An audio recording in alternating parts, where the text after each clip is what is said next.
Spyro the Dragon.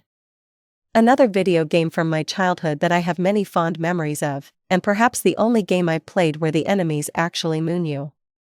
Oh yes, they know you're literally going to toast their asses, so why not show it to you? Spyro would go on to become a critical and commercial success, but much like Crash Bandicoot, things would go downhill when the series moved on to other developers.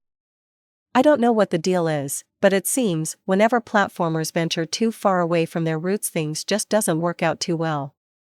Just ask Sonic. Originally developed by Insomniac Games, Spyro the Dragon charged his way into all of our hearts in the fall of 1998. At the beginning of the game, we cut to an on-air interview being conducted, and how dragons got their hands on human equipment to begin with is anyone's guess. Everyone has lived in harmony up to this point, but when a creature called Nasty Nork is mentioned, one of the dragons cite that he is not a threat to the Dragon Kingdom, and ugly.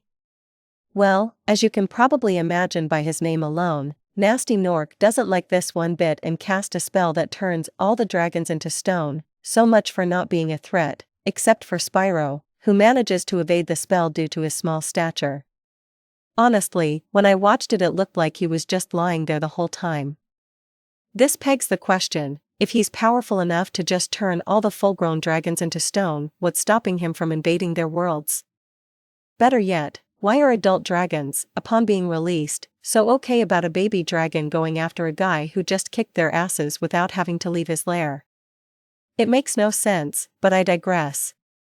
You start off in the artisan's world where you release your first dragon, not a very hard spell to reverse.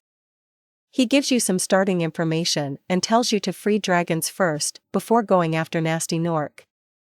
After the clip, you can save your game by stepping on the platform left behind by where the dragon was once trapped.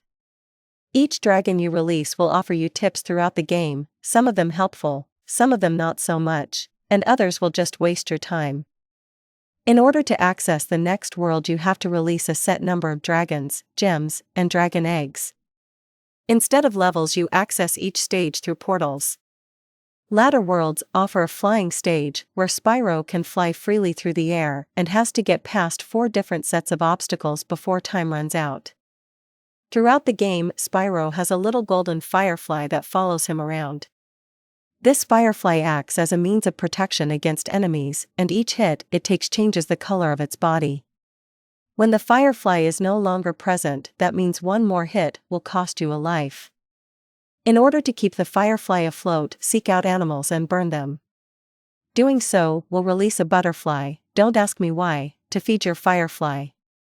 There isn't much in ways of drawbacks without nitpicking. There are times where the camera won't follow the player, but I didn't find the issue to be as apparent as it was in Croc. As I've already mentioned above, the dragons can go from helpful to not so helpful, especially if you actually took the time to read the instruction manual. Playing the game, you can really tell how much thought and effort went into it. It looks great, it sounds great, the music is great, the voice acting isn't amazing by any stretch of the imagination, but it's not bad either. For something mainly meant for kids, it's pretty good. The characters' designs and level designs also look great, and the game itself really takes advantage of everything the original PlayStation had to offer. Get it?